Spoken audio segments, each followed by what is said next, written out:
கதை சொல்லு. ஒரு வீரனோட கதையை கேளுங்க. வீரனோட கதை. சூத்திரதாரியின் சூதனை எரித்து அகங்காரனின் நெஞ்சை கிழித்து மாயாசுரனை நிர்மூலமாக்கும் துரையாய் நொந்து வென்றவரின் பரவசத்தை சுமந்து வந்தால் ஒரு மகாதா.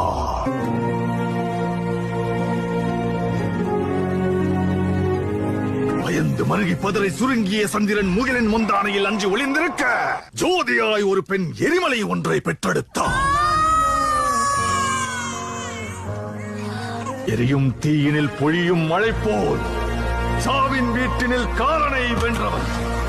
ஆணவத்திற்கு எதிராய் கிளர்ச்சி ரூபத்தில் லங்கேஸ்வரனுக்கு எதிராய் வில்லேந்தி நின்றார். எரியும் ஜமதக்னி கோபத்தை மீறி சர்வமும் தான் என்ற பரமனை வினவினார். வேட்டைக்காரரை வேட்டையாட ரணவேட்டையனாய் வந்தார்.